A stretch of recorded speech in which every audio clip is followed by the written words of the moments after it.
Finally, live from the Coliseum at Elyria Catholic High School. Welcome to the corner of Poplar and Golf in Elyria, as Lorain County Sports Network has a great non-conference matchup. And if the freshman and JV games are any indication of what we've got tonight, you're going to want to keep your YouTube stream going strong all evening long, as we had a JV game that was a 2-point margin, a lot of free throws, of course, a lot of coaches' timeouts, so we didn't even get the JV game started till 6:07, and then that JV game went double overtime, and Amherst was able to pull out both of them, 51-49 in the freshman game, and 80-71, 80 points in a JV game. I don't care how many overtimes you went.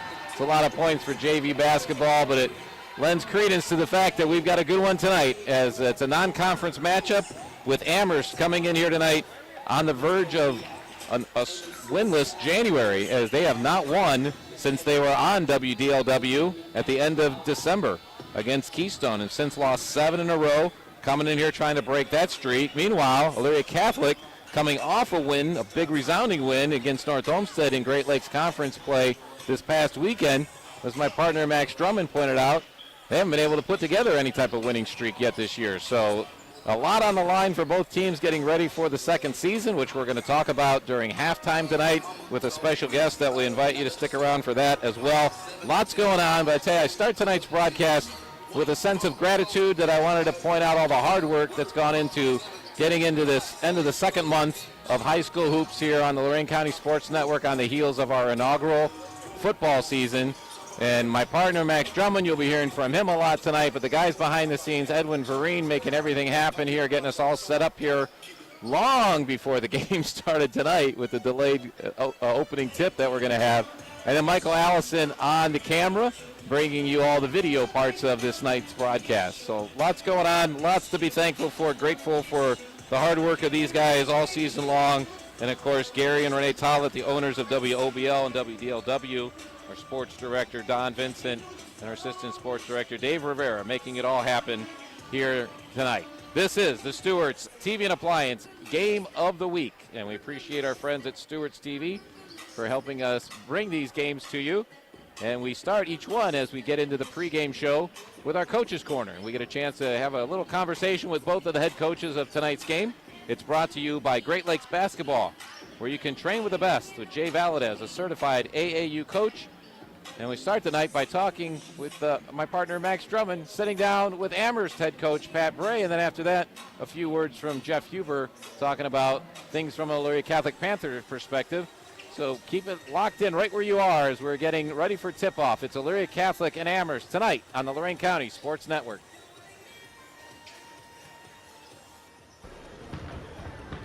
Welcome into the Great Lakes Basketball Coaches Corner. I'm Max Drummond, and I'm here with head coach Pat Bray of the Amherst Comets to give us a little insight before the game tonight. Coach, thanks for joining. Thank you. It's our pleasure. So obviously you guys have gone through a gauntlet of the SWC. It's always a very tough conference to run through, but 4-1 in non-conference matchups. How do you get that going again tonight in a non-conference matchup with Elyria Catholic? Well, we just keep doing what we do well, and we talk about all the time. That's just play hard. You know, we're not the biggest team always on the floor every night, so we know we got to do it by busting our butt and giving our best effort every night. And that kind of effort it's always pretty effective because you have a lineup that's balanced with multiple different scorers. And it's interesting because it's not just upperclassmen. There's some underclassmen that are playing big roles as well. What do you get from a rotation standpoint? How effective and helpful is that as a coach? Well, you know, we talk about it before. We've got some young kids too, so, you know, that rotation is important for them. But, you know, some nights, you know, this is a long season for them, and some nights their legs aren't there. Some, you know, the game's a little more physical. So that's what we're trying to get them prepared for right now and still try to win basketball games. And you kind of touched on there the kind of the grind that the season is, and you had a rare instance of a back-to-back last night with the game against North Ridgeville and another one tonight. Was your guys' prep any different knowing that you kind of had that coming up here?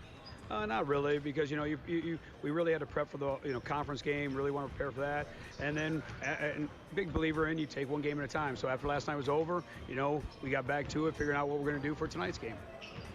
And looking into tonight's game a little more closely, Elyria Catholic, the Panthers, they have some talented scorers in their lineup, and they're an efficient shooting team. What kind of defensive strategy goes into a team that can shoot from anywhere on the floor like that? Well, we like to play fast, and we like to play physical, so we're hopefully going to speed them up and get them to take quick shots, and hopefully to, minimize their shots, not give them extra shots by boxing out, and then hopefully they're not hot tonight. Right, and lastly, I just wanted to go over with you your starting lineup for this evening's matchup. Yeah, I've got Landon Bray, David Duziak, Ashton Draga, Tristan Young, and Eli Solak starting tonight. All right, Coach Bray, well, thank you so much for joining us, and best of luck this evening. Thank you very much. That was Coach Pat Bray of the Amherst Comets joining us here in the Great Lakes Basketball Coaches Corner. We'll step away for a moment, and when we come back, we'll hear from Elyria Catholic head coach Jeff Huber. You're listening to high school basketball here on the Lorain County Sports Network.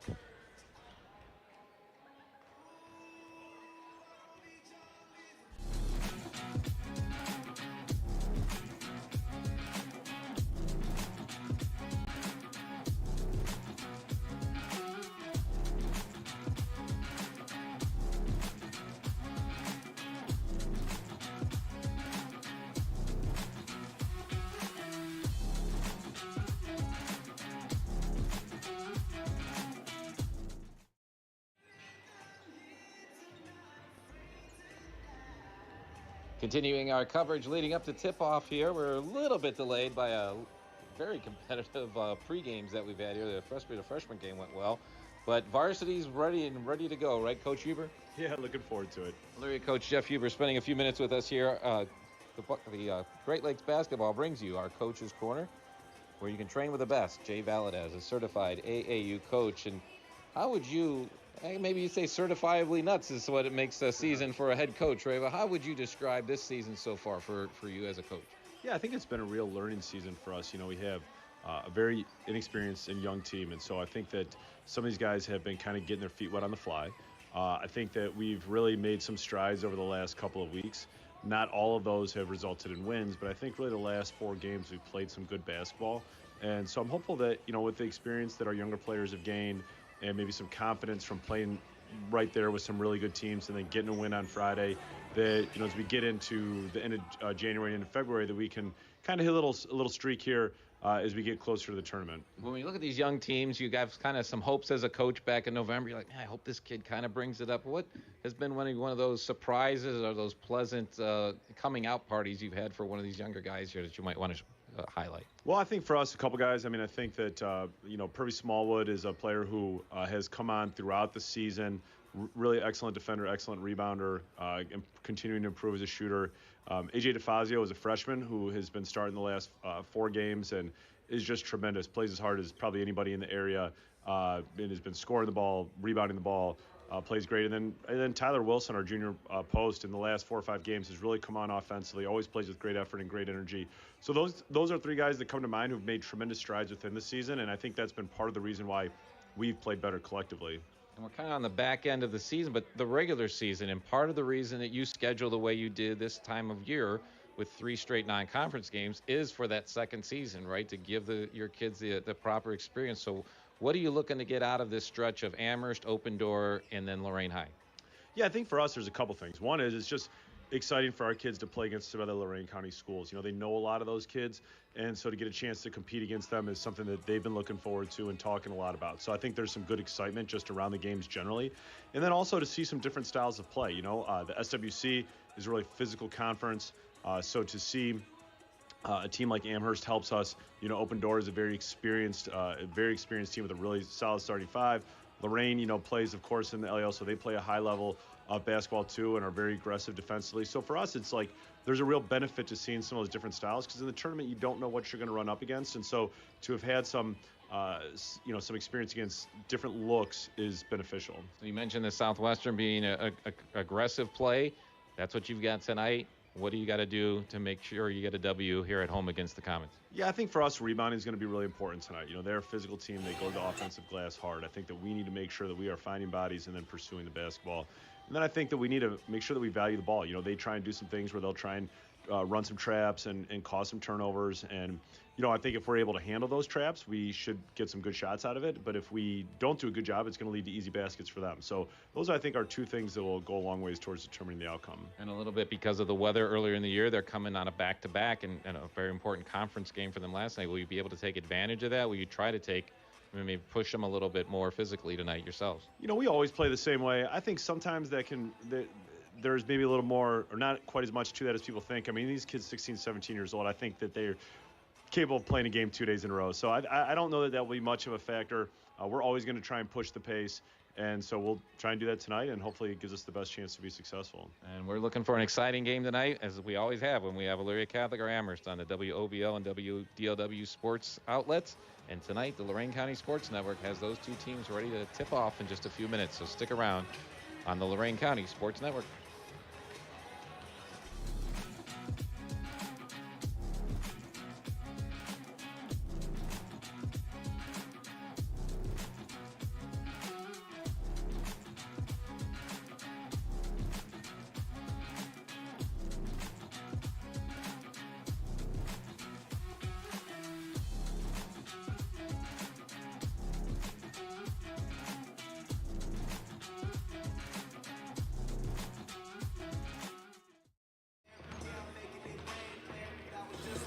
As always, our thanks to the coaches for spending some time to get us set up for tonight. As we heard in the coaches' corner, Amherst now coming off a back-to-back because of some rescheduling based on the weather we had a little while ago. So we'll see how that affects them. Of course, they ran into North Ridgeville last night, which is a hard enough opponent as it is in the conference, and yet it's the first game back for Griffin Touray. So really kind of a tough luck month for the Amherst Comets. Let's see what they can do to get things back on track for them as we all head to the second season coming up in just a few weeks. So we're excited to have that. Excited to have you here on the Lorain County Sports Network, as this is the Stewart's TV and Appliance Game of the Week.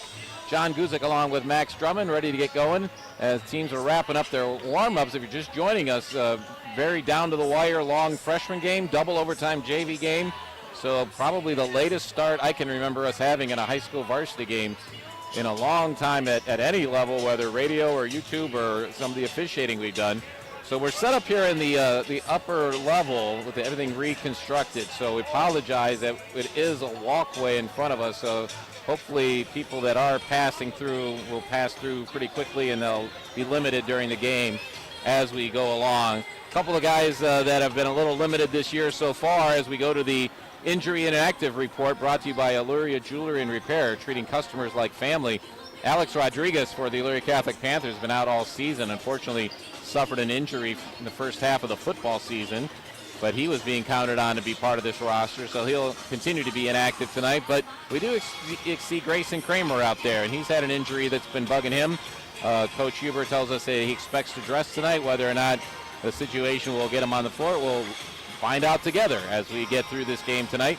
And let's talk about what's going to happen tonight. We'll bring in my partner, Max Drummond, talk about the keys of the game, which are brought to you by Buckeye Community Bank. Today and tomorrow, your partner for growth. Two teams non-conference, so not only different conferences, but different divisions, different types of play they have. What's going to be the keys coming out here tonight? Yeah, and hopefully the first two games have been a sign of things to come for another great matchup here in the varsity showcase of these two teams. But starting on the Elyria Catholic side, you alluded to it, they need to find a way to go back-to-back, get a couple of wins in a row, and to do that, their offense really stepped up in their previous game where they scored 70. So if they can get their offense going early, take efficient shots, which they have a couple guys very capable of that, then there should be no slowing them down the rest of the game. And then moving on over to the Amherst side, they have a very balanced rotation. They have 5 guys that score at least 7 and 5 more that make at least a basket a game on average. So use that rotation, especially coming off of the very rare high school back-to-back, and be able to at least spread out the wealth, make Elyria Catholic have to cover the whole floor, and maybe you can tire them out that way. Try to make it a level playing field the best you can, at least. And you talk about that, and it makes it a little bit harder for Amherst because they are not only coming off a back-to-back, but kind of just statistics-wise, you don't have the bench performance, bench production on the Amherst side that Elyria Catholic's been able to bring. They've been going 7 guys deep with significant production, let alone the role players that come in beyond that. And then you add to the fact that some of those role players are JV guys that are only needed for a quarter or two, and they just played a double overtime game as well. So that could have an impact, an unfortunate impact on the varsity portion of this game. One thing I love about all the things we do in Lorain County sports is almost the entire pregame, Jeff Huber's down in front of the Amherst bench talking to Coach Pat Gray, having a very pleasant, cordial conversation. And that's just how things are in Lorain County. Really class guys who put a lot of effort into getting these teams ready, and we appreciate everything they do. As I said, not only that, but taking the time before the game to share us in the coach's corner. So we've got all of the regular things you count on. We're going to have our starting lineups here in just a minute and get the game going. And hopefully, I want to see one thing we haven't had on the Lorain County Sports Network the last couple of weeks. We need to be able to get to the slam dunk and the Steve Lawson of Russell Real Estate Services slam dunk of the game. I'd like to see one of those tonight. That we do. Certainly there's a couple of guys on each team that are capable of getting up and doing that. And we'll certainly be talking about our Mr. Basketball Watch. And with our special guest at halftime, we have no trouble working in a conversation about the Miss Basketball Watch, because that's all coming up as we're getting to the end of January. And that means that this weekend the girls tournament will be seeded. The boys the following week. We wrap everything up on the high school level in the regular season by February 23rd, and then it's all tournaments after that. And then we'll be excited about the WOBL and WDLW Sports Department bestowing those Mr. and Miss Basketball awards in the month of March. It's not too far away. It doesn't seem like you're in the middle of winter, and then next thing you know, there's not a whole lot left. But glad to have you along with us here every Tuesday on the Lorain County Sports Network. We'll have a YouTube stream. That'll continue for the next 3 weeks of the regular season, so make sure you're with us for that. And, of course, we're going to have our national anthem here just coming up in a second. Our national anthem is brought to you by Rich Resendez. Vote Rich Resendez for Lorain County Sheriff in 2024. Here's an opportunity to remind you to please patronize all the sponsors here on Lorain County Sports Network who make all this possible. And now, our national anthem. Caps for a short prayer, followed by the national anthem. In the name of the Father, and of the Son, and of the Holy Spirit. Lord our God, we ask you to watch over your church throughout the world and your church gathered here today. Help us remember that our most important goal is to do our best. Grant us a healthy and respectful spirit of competition. Watch over our athletes, coaches, referees, fans, students, and alumni. May we respect the gifts and abilities that you have given to each. Let us honor your Holy Spirit living within us and guide us to be people of E, excellence, and C, compassion. We ask this through Christ our Lord. Amen. Our Lady of Victory. Ladies and gentlemen, we live in a great country with freedoms like no other. In order to honor America and her troops serving her, you're asked to remain standing and join in the singing of our national anthem. Oh, say can you see by the dawn's early light what so proudly we hailed at the twilight's last gleaming, whose broad stripes and bright stars through the perilous fight o'er the ramparts we watched were so gallantly streaming, and the rockets red glare, the bombs bursting in air, gave proof through the night that our flag was still there. Oh, say does that star-spangled banner yet wave o'er the land of the free and the home of the brave?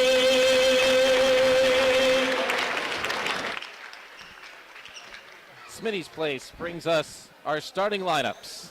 Smitty's Place, where friends meet. So let's get into it. Amherst Comets coming in with a record of 5-9 on the season. 1-8 is all they've got in the Southwestern Conference. They're going to try out number one. First of all, David Dudziak. He's a 5'9 sophomore, averaging 9.8 points and 3.5 rebounds a game. Joining him on the court will be number 2, Ashton Draga. Ashton is a 5'10 junior, and about 2 points and 2 rebounds a game.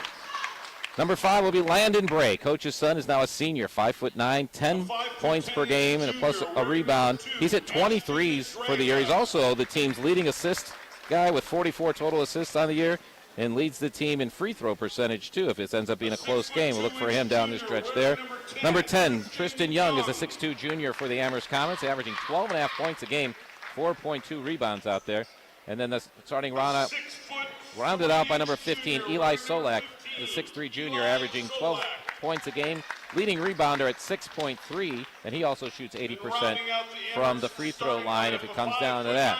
For the home team, the Elyria Catholic Panthers, coming in at a 5-7 record. They're 4-4 in the Great Lakes Conference, and coming off a win against North Olmsted this past weekend. They're going to start number 0, Jacob Radcliffe. He's their leading scorer. He's a 6'2 sophomore guard, averaging 18.4 points and 3.1 rebounds a game. He's at 28 threes on the year, so we see a lot of those 18-plus points come from beyond the arc. Number 1 is A.J. DeFazio, 5'11 freshman guard, averaging 9 points and 5.1 rebounds a game. Leading assist maker for the Panthers out there. You'll see him averaging 3.4 assists per game. Number 3 is Purvey Smallwood, 6'2 sophomore. One of those young guys, comes in the starting lineup, 6.8 points and 4 rebounds a game. Brady Engel, a 6'1 junior. He'll be coming in at one of the guards for Elyria Catholic, wearing number 25. He's averaging 5 points and 2.5 rebounds a game.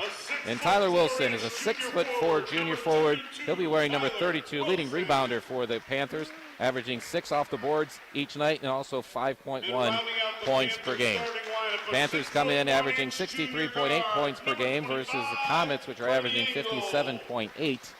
So we expect a knockdown, drag them out, not just because of those stats lining up so closely, but also, like we said earlier, the freshman and JV games, both great matchups and giving us this late start, but both also noting won by the visiting Amherst Comets. As mentioned, Michael Allison is on the camera over here. Michael, when you pan left, those bright gold shirts from the Amherst coaching staff, I hope that doesn't mess up your white balance as you go on that side, because those are some bright polos they've got on the bench to our left. Elyria Catholic, of course, a bench to our right. We're in that upper level with the they redid the team area this year. Elyria Catholic pulled back the stands that used to be pulled out there and made it exclusively a team area with a brand new scorers table. So we're in the upper level at the old media table, bringing you this game, and we're ready to go as we got Eli Solak and Tyler Wilson, and Wilson grabs the tip, and Elyria Catholic controls it immediately.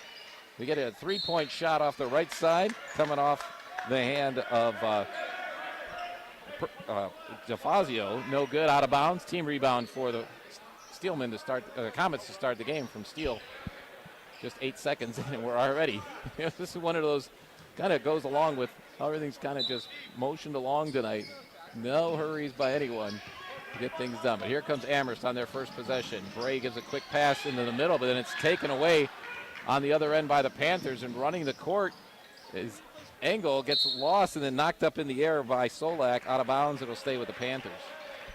Yeah, so right away we saw Amherst trying to be aggressive in return after an early shot from Elyria Catholic. So we'll see if they keep trying to go with these quick offensive possessions. Smalley gets it down to Wilson, spins in the lane against Solak and drops it up and in. First 2 points of the game. It's Tyler Wilson on the board. Full court pressure by Elyria Catholic. Bray gets it into the front court to Solak, and then on the baseline, cutting in on the baseline is Tristan Young, and he has the first 2 for Elyria Catholic. We're tied back, and Bray comes up with a steal going the other way as he goes to the basket, gets some contact. Both players go to the ground. Foul's going to be on Tyler Wilson, going to be his first of the game, so the first team foul.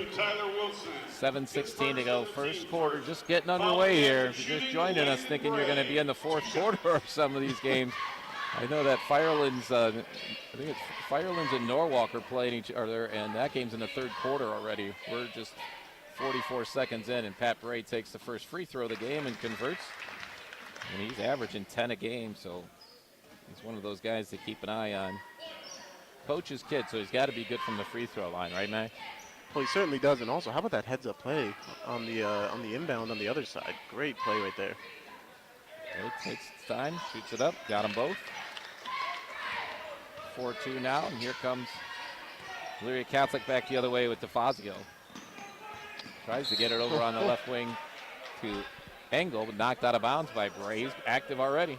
So very early, we see him going to try to intercept a lot of these passing lanes, and we'll see if that ends up biting them at any point here in the early part of the game.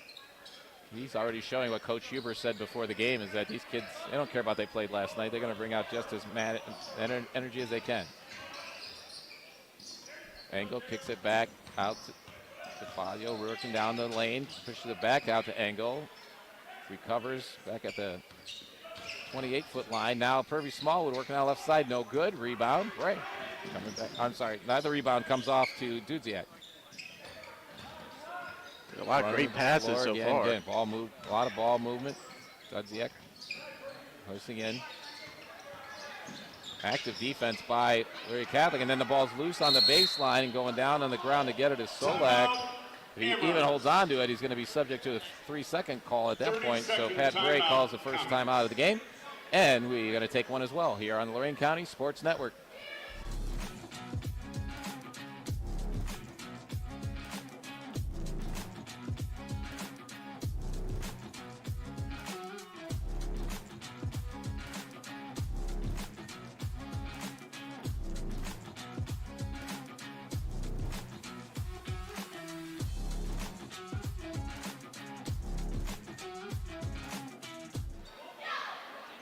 Back here at Elyria Catholic, I said in the pregame we expected a very busy game tonight based on what we saw in the first two games. And boy, the first 90 seconds going back and forth. And we've got a 4-2 score. Amherst up over the Panthers.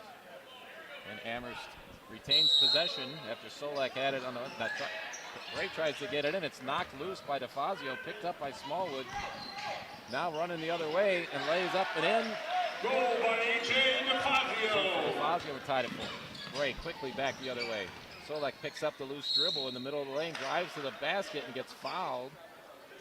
Who's this one going to be on? I think this is going to be on Smallwood. Elyria Catholic foul number 0, Jacob Radcliffe. His first team second trip to the line for the Comets already here in the first 2 minutes. And a lot of their game plan so far has been working a lot of the passes down into the paint, and they've been pretty effective so far. How about this, though? The first two guys that go to the line for Amherst tonight are their best free throw shooters. So that's not a good start for Elyria Catholic's defense at all if you're sending them to the line and fouling the guys who are most likely to make them. And they've made all four so far, and we're now 6-4 Amherst, and here comes quickly back the other way, Elyria Catholic. Fazio works down on the right side, looking for some movement, spins himself towards the block, now double team. Recovers out to Wilson, who comes and get it. He spins in the lane, kicks it out to Engel, driving the lane back to Wilson, and he gets the ball knocked out of his hands as he tries to go up. Turnover for the Panthers, and Amherst returns in kind with a turnover of their own. So a lot of these passes trying to find the extra opening and the extra look for to set up the easy shot, and might have been one too many there. Quickly back the other way, Jacob Radcliffe, top three-point shooter for the Panthers, drops his first attempt of the game, and it's the first lead of the game for the Panthers, 7-6. Now running the court the other way, Tristan Young gets a nice pass by moving without the ball and a layup. He's got 4 already. You allude to it, both teams right now are doing great without the ball when they're Smallwood on for 3, no good. Engel tips the rebound, but it's corralled by Dudziak, and it's Amherst coming back the other way. Ray getting full court pressure from DeFazio, gets it into the front court. Now it's 5-on-4. Dumps it off, and they dribble it back around the top of the arc, and then down the lane comes Tristan Young, and it's one's off the rim and no good, and coming back quickly the other way, DeFazio kicks it out to Engel. Engel dribbling around, gets it into Wilson. Wilson looking, double team, goes to the floor, still has the ball. Now Bray jumps on his back, and they're going to call a foul now, yeah. Once he put his kind of full body pressure on it, it seems like officials have been a little more consistent about calling that. I used to, when I first started officiating especially, when you get those scrums on the floor, you can't be on top of another player. And that's exactly what happened there. So Bray's first foul of the game and the first foul on Amherst. Almost wondered if the Panthers would call a timeout there like Amherst did earlier, but they felt comfortable in their guy, Tyler Wilson, being able to corral that. And here comes Bray with another steal. And he goes down to the block, takes the shot up and in. By Landon Bray. Bray has 4. 10-7 Amherst now lead. And quickly back the other way is Elyria Catholic. And from the corner, just in the game, is Teddy Budinger. Budinger, a accomplished three-point shooter of himself. He's second on the team with 25 made threes. That one, unfortunately, bounces up and over the glass. So team rebound for the Comets, and they come the other way. Already Elyria Catholic's third attempt at three of the night. How about Solak taking over point guard duties all the way lane? Shots up, no good. Rebounds batted around. Finally, Bray tracks it down, fires it back to Solak on the block. That shot's up, no good. And back it up. And Solak has 4. 12-7 Amherst. Elyria Catholic working down, gets a block from Bray from behind, but Wilson picks it up. And Tyler Wilson has 4 for the Panthers. He's their leading scorer. 12-9, we're halfway through the first quarter. Now long pass is intercepted by DeFazio and quickly back the other way. Hits Budinger in the corner. He lines up for his left-handed three. It's no good. Solak trying for the rebound. Scramble continues. Wilson finally picks it up near the foul line and kicks it out to the top. Back to Wilson at the foul line. He works down the lane, puts it up with the right hand, and gets contact as he goes up, and he'll go to the line for the first time tonight. First trip to the free throw stripe for Elyria Catholic, and our free throw line brought to you tonight by our friends at Rewalk Law LLC. Call attorney Chris Rewalk for a free consultation. Also mentioned at one of our favorite sponsors here, been with a long time, is Lorain County Community College. We bring you our opening tip each night. LCCC, your year, your classes, your future. First one up, no good for Wilson. You're getting some widespread substitutions by the Comets, and they're giving up a lot of height, as you can see on the near side. You got 2 and 3, Draga and Robinson, both 5'10" and under. And Wilson misses both the free throws. And also out on the court, Bray, one of the starters, is not going to be one of the taller guys out there. And they've also brought in Ryan Yoder, who's 5'8". So very small lineup for the Comets here. I was going to say that starting five was already giving up some height advantage to the Panthers, and now, like you talked about, even more so. A lot of pressure, but Bray gets it in, and then gets it back, and then gets it forward. And again, running the baseline, just like he did earlier, is Tristan Young. And guess what? All of a sudden, he has half of his season average. He's got 6, 3:21 to go, first quarter. Double team now out on the volleyball line, and it comes away with another Bray steal as he picks it up off the ground, gets it ahead, and here comes Tristan Young with it, just bounces in and out, and Purvey Smallwood controls and gets it just in the nick of time. That the crossing the foul line, or the timeline, was Castillo, and then as DeFazio is trying to work his way in the lane, he gets a foul call. It should just be out of bounds on this one. We're going to get a timeout from Elyria Catholic coach Jeff Huber. It's just 30, but we'll take a 30 as well here, as we've got a 14-9 count. The Comets ahead of the Panthers here on the Lorain County Sports Network.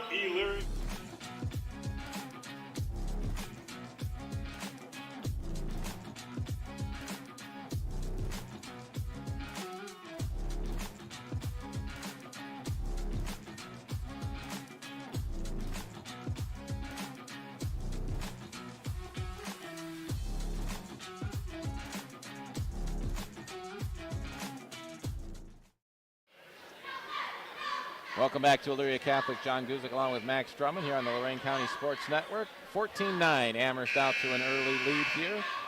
How are things shaping up? Which team? Obviously, we have a point advantage for Amherst, but the style of play, which one does it favor you? You know, it does seem that Elyria Catholic has been trying to get those three-pointers opportunities here early, but what the recipe for success so far has been points in the paint, as they're 3 for 3 down there. Amherst continues with their very short lineup here as the ball comes inbounded to DeFazio. He's working against the double team himself. Finds help from, so he finds help from Radcliffe coming down. Shot's no good though, and then as Purvey Smallwood went straight up, they're going to call him for over the back. Kind of one of those ones could have went either way, because Smallwood's pretty good at going straight up and boxing out player backing up. Who moved who, but the foul goes against Smallwood. It's his first on the game, and already that's 3 on each team in this first quarter. Here comes Amherst the other way. Pulling up for a short 8-footer. Ryan Yoder, his first basket of the game. He comes off the bench averaging 7.5 points and 3 rebounds a game. Also their leading 3-point shooter. 26 on the year for Yoder. So far through the first quarter, Comets have not been phased at all by this full court press. Here's Castillo, works to the foul line, dumps it down on the baseline. He finds Teddy Buttinger, and he gets his first 2 of the game, and it's 16-11. Quickly the other way. Amherst all the way down the court, working her way into the corner. 4-3, misses everything. Coming down with the rebound is Ashton Draga, and as he goes back up, he gets hammered. And going back to the line will be the Amherst Comets. The second chance opportunities so far in this game have heavily been favored towards Amherst. Already 4 offensive rebounds. Here, a lot of great passing as well. First foul on Castillo, but it's the 4th team foul. But here's the thing, so at 5 fouls, they'll get 2 shots on everything. But 3 of the first 4 fouls have been shooting fouls against Elyria Catholic that have sent Amherst to the line. So far, they're 4 out of 4 there. We'll see if Draga can continue that streak. And it keeps the score at 16-11 in favor of Amherst. 2:04 to go. Engel and Wilson starters for Elyria Catholic back on the floor. Tristan Young for Amherst, their leading scorer, taking his first break of the game. He sits down with 6. And at least with Solak out there, they got some 6'3" height out there back on the court. Second shot by Draga is up and in, and he's going to take a seat and be replaced by number 1, David Zuziak. Again, David doesn't bring much height either for his team. He's 5'9". 17-11. We're getting under 2 minutes to go here first quarter. Engel working on the right side, tried to get it back out to Castillo, but Castillo was trying to move with the ball and it went past him and goes out of bounds for another Elyria Catholic turnover. Chance for the Comets to build on what already is their biggest lead of the game here at 6. And already Amherst, when they jump in front of those passing lanes, that forces the Panthers to overcompensate and try to pass it a little wider from here on out, and right there it leads to a turnover. This is Yoder, on into the corner, kicks it back out top to Bray. Bray bounce pass down to the baseline with Solak. They keep the ball moving very quickly for the Comets, and now in the corner for 3. That one comes off no good off the hand of Stanley Robinson, and Elyria Catholic's immediately back the other way. Radcliffe kicks it out to Castillo, who runs the baseline, puts it up no good. Solak brings it down, and Bray will bring it up. 1:28 to go, first quarter. Now in the corner, another 3-point attempt by Elyria Catholic, by Amherst, this time by Yoder. But as Elyria Catholic tries to garner in the rebound, Smallwood falls to the turf, loses his footing, and the ball goes out of bounds. So it'll be a team rebound for the Comets and stay with them for 80 seconds to go here in this quarter. Nice student section behind Bray inbounding there, and kicks it all the way out top back to Robinson. Said, I don't like the corner. I'm going to take him from even further out, and he drops his first 3 of the game, and this is the biggest lead of the game for Amherst. Castillo trying to answer with a 3 of his own, no good, but there's Stanley Robinson with the rebound. Robinson going to work it up court. Gets it in the front court to Bray. Bray guarded by Castillo. Kicks it down to the right side to Solak, who tries his own 3-pointer. That's no good. Rebound corralled by Engel, and he quickly back the other way. Works into the lane. Try to put it up, and good. Between 2 Amherst Comets, and then had to get it over a outstretched Eli Solak trying to get the block, but to no avail as Engel has his first 2 of the game. And now we're going to get offensive foul on the ensuing possession by Amherst, and that's going to be on Solak. It's his first, 4th team foul for both teams, so we'll be shooting free throws on all fouls, if there are any, in these last 38 point, I guess I'll say it since it's on the board. It's not 38.7, it's 38.72. Very precise. I got it down to the 100th of a second on the Elyria Catholic clock. Engel working in for the last shot. Tries to shoot it down to Smallwood. This is DeFazio working back to Engel in the corner, and as he corrals it, he gets some contact from behind. It's a weird play where he lost control of the ball. Oh, they're going to say that he stepped out of bounds. I say there was some contact after he retrieved it, but they're saying he stepped on the baseline before he retrieved it, or as he retrieved it, I should say. Amherst gets another shot, and now Tyler Wilson is there to break up that play, and they're going to call that Elyria Catholic ball. Somehow the Amherst player hit it after Wilson had knocked it loose, apparently. 20 seconds to go. Elyria Catholic on their final, works for the final possession. This is Radcliffe working into the front court. The height advantage here is astronomical at almost every position for Elyria Catholic. And Radcliffe is going to try to take it himself, but that shot misses. 3 seconds to go, trying to get one last in for Amherst. Shot partially blocked by Smallwood, and that's how the quarter is going to end. With the score, Amherst 20 and Elyria Catholic 13. It's a fast-paced first quarter, so stay with us. We got a lot more action coming up right after this on the Lorain County Sports Network.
Fast-paced first quarter. It's been an exciting night of basketball here in Elyria Catholic. A long night of basketball already, for sure. But, boy, I'll tell you what, well worth the effort of being here. And as we knew this was going to happen, so we brought in a fifth member of our team tonight.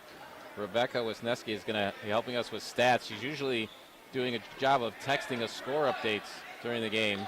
So I might have to do that myself. And I can tell you that Clearview is up on Vermilion 45-37, another non-conference game going on around the area. Here we've got a non-conference game. Amherst up on Elyria Catholic, started the second quarter. Comets up by 7. Seeing a lot of Stanley Robinson so far in this game. The sophomore comes in only averaging 3.2 points a game, but he's already hit a three-pointer, and he's going to try a second one here. That one's a little short. Rebound comes off to Tristan Young, kicks it all the way back out to Bray, who reset the offense. Obviously, Robinson knows his role in the offense. 3 three-pointers attempted already for him. Bray, a deep three-pointer from the left side, and he drills it. Boy, oh boy. 7 for Bray, and all of a sudden he's the leading scorer, and it's the biggest lead of the game at 9 for the Comets. Quickly back the other way is A.J. DeFazio trying to make something happen for the Panthers, but his missed shot goes out of bounds and becomes a team rebound for the Comets. They try to add to this 9-point lead early on in the second quarter. The Comets they played all those Southwest Conference games are knockdown drag out. They did end up losing by 9 to North Ridgeville. But you know there was a lot of running going on there last night. Here's Tristan Young trying to three from the right side. That one's no good. And rebound is corralled by DeFazio, and quickly back the other way is Engel into the lane for Elyria Catholic. Kicks it out on the far right side to Radcliffe. He's got his second three of the night, 6 for the game, and it's now 23-16.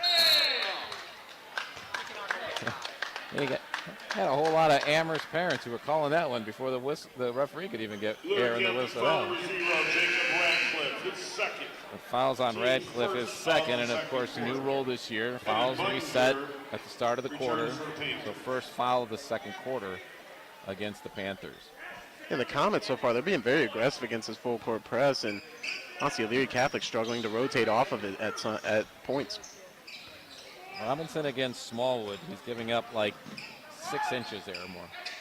That shot is off the glass, no good by Dudziak. Rebound comes down to Young. His shot no good. Panthers control the rebound and come back the other way, working into the lane and then kicking it out to Wilson, who then decides to drive and ends up with a free pass to the glass, and he puts that one in. It's down to a 5-point lead as Wilson now has 6.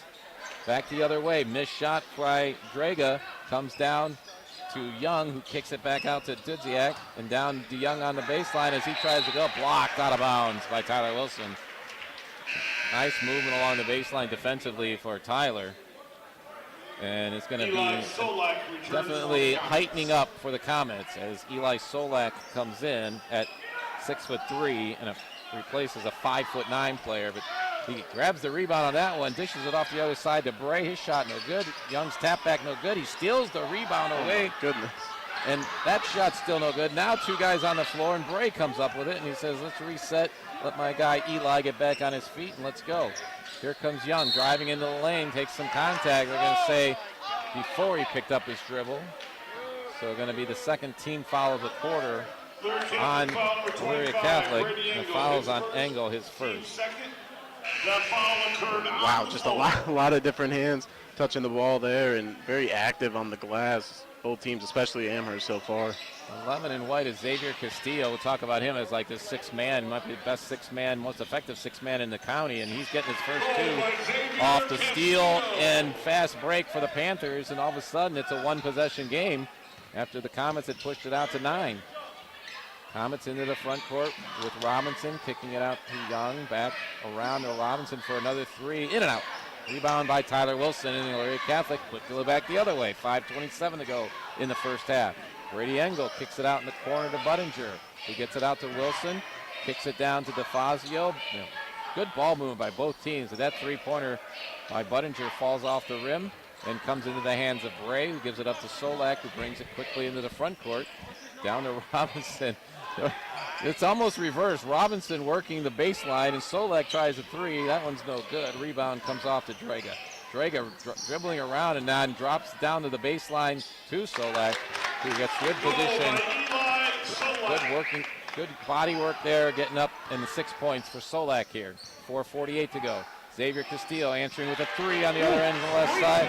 He's got 5 in the corner, end the game, and it's back to a 1-possession game. Comets by 2. And that's Castillo's second 3 of the night. They'll need to go back to him a few more times. Here's Solak. He had to hesitate because Bray was still in the backcourt, and that would have been a violation. And it gets stolen by Wilson, who comes down the other way. Solak takes some contact from him and goes down, but the referee said, no, that's not what caused that. Wilson with another 2 has 8 on the game, and we are tied at 25 with 4:23 to go. Timeout Comets, timeout here on the Lorain County Sports Network.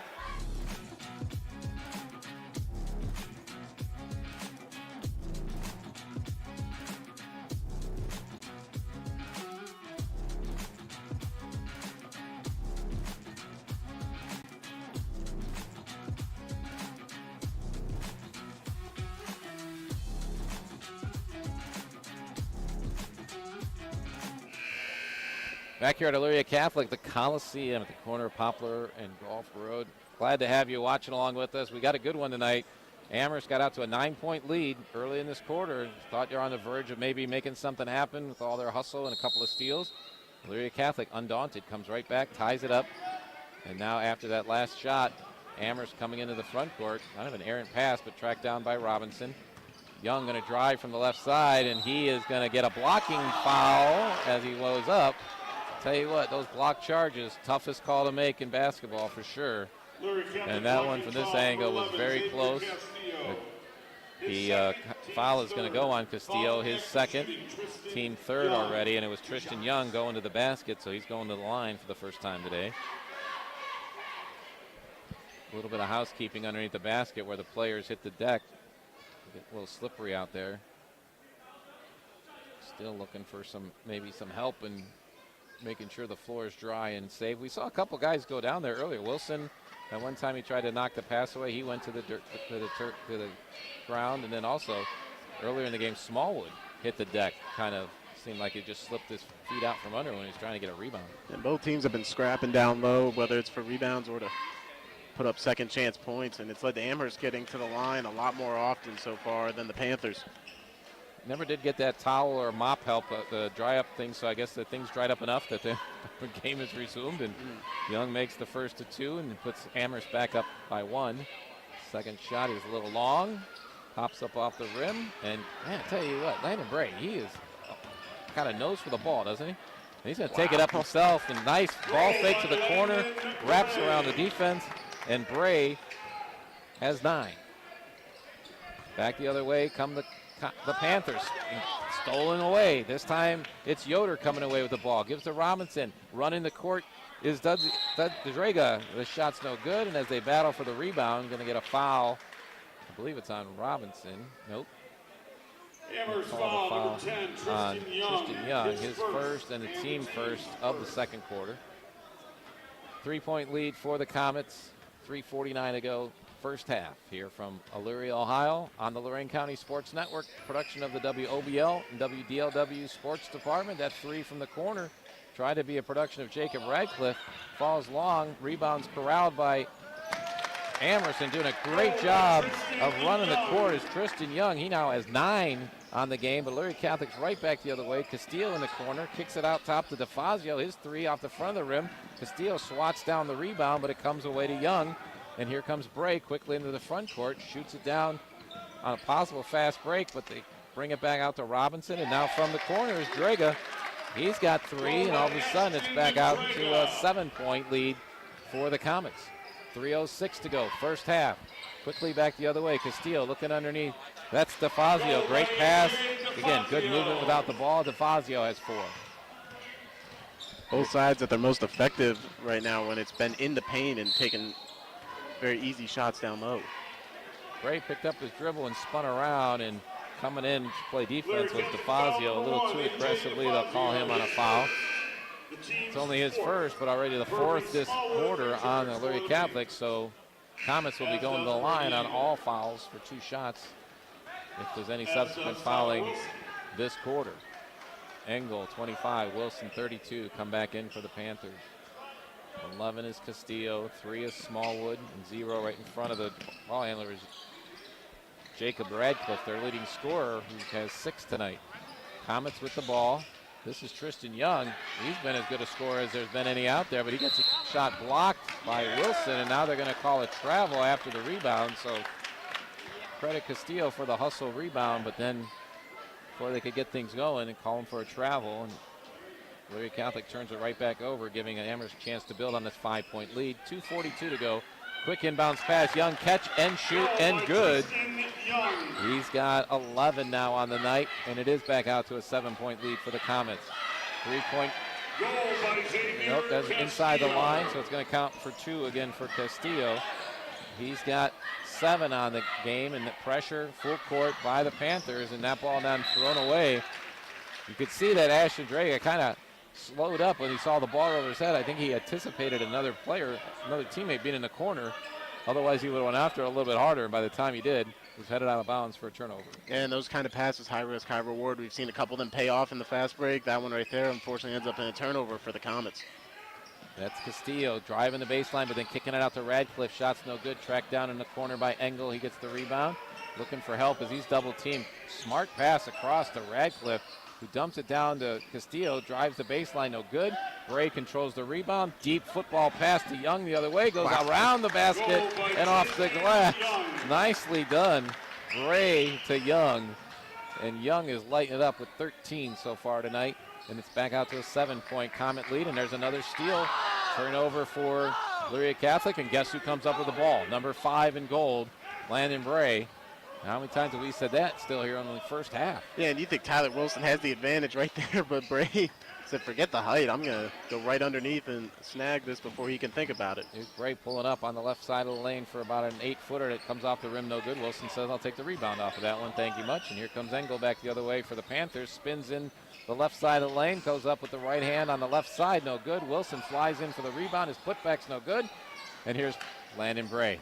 And you know, I know these are cliches, but he is a coach's son, and that's what he has. Is he has that nose for the ball. His basketball knowledge is clearly, you know, at an extreme height here on this court tonight for sure. And he gets the ball now to the left side. Another job. Find the hot hand, right? And this time it's Ryan Yoder dropping a 3. He has 5 for the game. Biggest lead of the night for the Comets at 10 now. Tyler Wilson running the court, but got trying to tripped up going to the lane. Not sure if his own foot or an opponent's foot, doesn't matter. Shot's no good, and Amherst comes right back the other way, and it's Yoder again with 5 straight points of his own, and it's up to a 12-point lead, final 30 seconds of the half. Stay with us at halftime. We got a great guest coming in to talk about something brand new in Ohio high school basketball this year that you'll want to listen in on, so stay tuned for that. Brady Engel answers for 3 for the Panthers, and in this final 13 seconds, that could be a big shot. And Castillo comes up with a steal on the inbound, but then knocked away by Robinson, and they share rebounds. 5 seconds left in this first half. Robinson gets it ahead to Yoder, steps into a 3, no good, and that's how the half ends. With the score, Amherst 41, Elyria Catholic 32. This is a good one, folks. Don't go anywhere. But like I said, stick around for our halftime show coming up next. With halftime is brought to you by our friends at Health Markets Insurance. If you're uninsured, enroll today with Jeff Allison and Amherst. And we'll talk about Amherst Comets and Elyria Catholic Panthers during that halftime show right after this on the Lorain County Sports Network.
Back here at Elyria Catholic, I'm John Guzik along with Max Drummond. We've got a good one going on here as it ends up being a 41-32 halftime lead for the Amherst Comets. And, of course, we're talking about boys basketball tonight.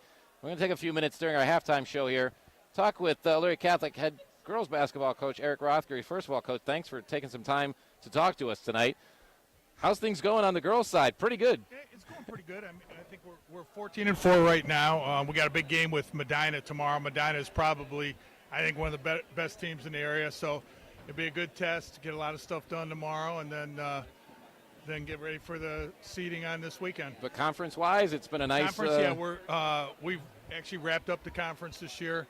We have one more conference game, but I think we're 2 games ahead of everybody, so I guess we're the conference champs at this Congratulations, the last conference championship for that conference for Elyria Catholic, which is a whole other topic we'll have to talk about on another day. Absolutely. And, of course, as WOBL, WDLW Sports Department here is the Lorain County Sports Network, we bring you the Miss Basketball Award each March, and our best Miss Basketball Watch brought to you by I-90 Nissan in Sheffield, because the deals are so good, because I want to talk about your senior star. Yeah, I think certainly Isabel should be up for consideration for Miss Basketball. She's averaging, I think, 18 points a game, maybe 9 rebounds, handful of assists, handful of steals. She's been our leader, as a point guard for the past 4 years. And Isabel Niederst is who he's talking about. And the thing about Isabel, not only great kid, great family, but she was nice enough to bring a younger sister along into your program as well this year, right? Yes, she was. Yeah, she has a freshman sister, Soph, and Soph's going to be a really good player also. Because you can't teach height, right? No, you can't. She's doing well. But one of the things we wanted to focus on today is to let people know there's a brand new way that the tournaments are going to be seeded, and we're already going into seeding weekend for the girls basketball team, and obviously it's going to be the same for both girls and boys.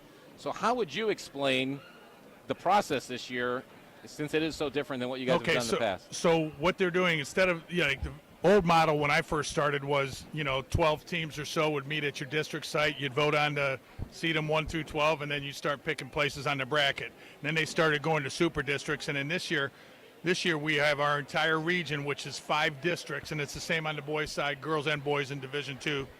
There will be 5 districts, and everybody's being ranked 1 through 60-something. 66, actually, in your district, yep. Yeah, and it's being done through max preps, and there's a formula there, and I believe it's your record, your winning percentage gets you 40, I think.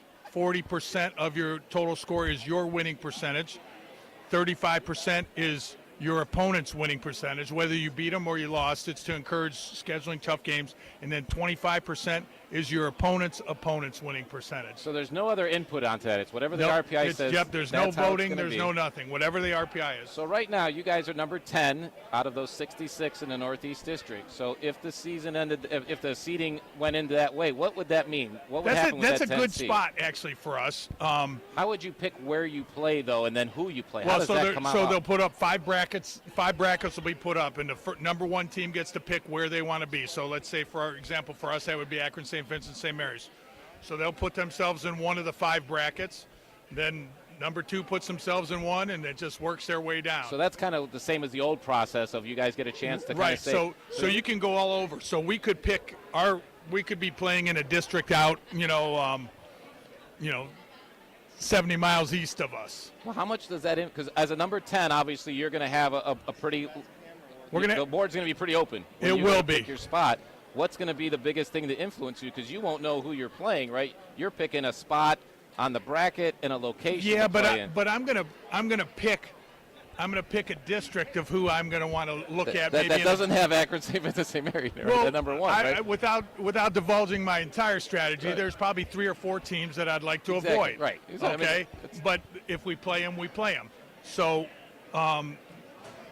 yeah, it probably won't be St. Vincent, St. Mary's. We played them once already this year. Because those 9 teams will be on the board, so at least you'll know Correct. where they or are. they can 1 through 12 can pass. Really? Okay. Now I've been at meetings now for 19 years, and I've never seen anybody pass. But like last year in D1, a bunch of people passed quite a bit. Well, there's also that whole strategy about whether you if you have a chance to take like a bye in getting that second bracket, or do you want to play? Yeah, boys always take buys, and girls rarely take buys. I don't know. I think I took a bye one year when we had a number of injuries, but in general, I'd rather play because usually in that first game you can get somebody weaker and you get everybody in the game and kind of get your feet set under you. And now you get home games for that first game anyway. So, we probably would not take a bye. Well, I appreciate you explaining that to us because Yeah, I've been trying to follow it myself and reading through it, and it's getting pretty close. Friday night will be the last games that count for girls, So and then Saturday doesn't even count. Saturday does not count for girls. So we have one more game. Our game with Medina will count toward the formula. Obviously, if we beat Medina, it would be a huge boost to us. If we lose to Medina, it's probably not that big because you're getting credit for the other team's record. Shouldn't hurt, which they have a very good record, and the teams that they've played, they've beat some really good teams. So it's kind of a weird formula. I can't really figure out exactly what would happen. Right. I know who I know cares? that winning would be very good. That's always a nice way to do it. I know that much. Handle your own business. We wish you luck tomorrow doing that. But how does this happen with all 66 teams? Is this like a big Zoom meeting that's going to happen across this wide area? They said, there's going to be a Zoom meeting, but I believe they're also going to be live at. So for Division II girls, it would be live at Elyria actually, because I think Heather Wallace over there is in charge maybe of that. So I've been told that we all know that after those meetings, there's always a social time that you can't get on a Zoom meeting, right? Right. So Yeah. That was kind of the Right? more fun part of the old way, because Sure. and especially when you played all at one site, you get to talk with the other coaches and. Because everybody have all their sectional games. You might, I remember sometimes on President Day, there might be 4 sectional games. And we talked about it before the game. There's a lot of just really good people that are coaching basketball in Lorain County. That was always nice fun, getting to hang out with all the other coaches and things. Yep. So we appreciate Eric Rothberg getting us thank you for that explanation, because it's going to be the same process. Yeah, I'm for the still boys trying to next figure it week. out a little bit myself, but I think I got it. And we got 2 good coaches on the court tonight, Jeff Huber and Pat Bray, who are going to battle it out for the second half tonight. And we come back here on the Lorain County Sports Network with a score of Amherst 41, Elyria Catholic 32. We'll be back right after this. Get out your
Back here ready to go at Elyria Catholic for second half. It's a great conversation. I appreciate Eric Rothbury not only giving us his time, but that's information that really, I don't think there's a lot of ADs and even some coaches yet who truly, totally understand the process. But, of course, because the girls get going this weekend, he had to know that. 41-32 is what we've got here. We'll run down the halftime stats and scores for you as we get into the third quarter action. Elyria Catholic starts with the ball and trying to cut into this lead, and Tyler Wilson drives and spins along the left block and puts it up and in, and he's in double digits, and it's back to a 7-point lead. This is Bray getting full court pressure from Radcliffe. Still in the way in the backcourt with no one that finally passes it ahead to Solak. Comes to get it. Probably only about the 7 or 8 second count on that one. Bray gets it on the left side. He hit one of those in the first half. That one's no good. Smallwood comes up with the rebound. Quickly ahead to DeFazio. Radcliffe shot is off, no good. And back the other way is Amherst right away. Tracking the ball down is Dudziak, and he puts it up and in. I had a choice of who was going to get there fastest. Was going to be Solak or Dudziak, and Dudziak has his first 2 of the game. Quickly back the other way, Elyria Catholic. This is Radcliffe, top of the key. Over to Engel on the left side. Shot is short. He tries to go out of bounds. Tried to save it with Tyler Wilson, but he saved it to a gold jersey. And Amherst quickly back the other way. And off the baseline shot, no good by Young. Rebound corralled by Bray. Goes to the hoop, gets some contact. Shot's no good. Rebound comes off to Radcliffe, and Engel quickly into the front court. Back to Radcliffe, top of the key. This is DeFazio spinning and giving it out to Smallwood for his own 3 in the corner. That one's in and out, no good. Rebound, Landon Bray. Boy, oh boy, he gets the rebounds. First half, I can tell you that both teams shot kind of average. 36% for the Comets as they hit 16 out of 45 from the field, as they did well from the free throw line, hitting 6 out of 8. As we go back the other way, that's Draga trying to go to the basket, and he gets fouled. The foul's going to be on Tyler Wilson. It's first of the second half, third quarter, but his second on his personal foul of the game. Meanwhile, for the Panthers, they shot 38% from the field, but we just saw there they're really kind of struggling from three-point range, and a lot of those shots have come from the three-point mark. Talked about the Comets shooting well from the free throw line, but that first one no good by Draga. Draga Jr. averages a couple points and already has 3 for the night. Second one is no good, and rebound corralled, and going back the other way with it is DeFazio. Gets it down to Radcliffe, stops for a pop-up jumper, no good, gets his own rebound. Ball's loose now on the dribble, knocked by Young and then picked up by Draga, and Amherst goes the other way off the turnover. Solak stops for a quick jumper, 5-footer drops in, and Solak has 8 now in the game. He's got 3 field goals and 2 free throws, and then coming back the other way, Radcliffe gets called for a travel as he got into the front court. Turnover situation not starting well in the second half. Well, looking at a timeout off the Elyria Catholic bench. When we come back, we'll talk about those first half stats and keep rolling along here as Amherst is now out to an 11-point lead with 6:01 to go in the third quarter on the Lorain County Sports Network.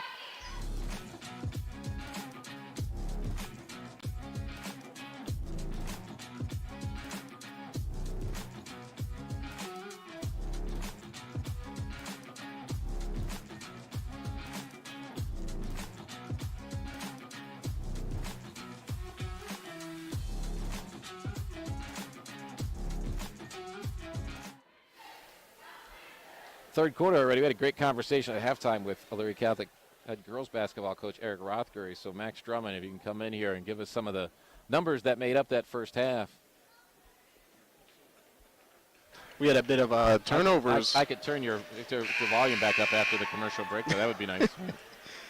It'll allow me to echo a little bit. So 8 turnovers for Amherst in the first half to 7 for Elyria Catholic. Both teams being very aggressive in the full court. And that led to also a lot of second chance points as we saw 10 offensive rebounds going the way of Amherst there in that first half for 21 overall to the Panthers just getting 12. So despite having the height advantage, or what we assume to be the height advantage, it hasn't affected Amherst so far, and guys like Eli Solak have done a great job down low. Right, great example for younger kids. It's not about how tall you are. It's about position. It's about anticipation and hustle. And 10 offensive rebounds for the much shorter Amherst Comets team has a lot to do with it being an 11-point lead. That shot by Dudziak is no good, but then rebounded again. Offensive rebound for the Comets, keeps it alive.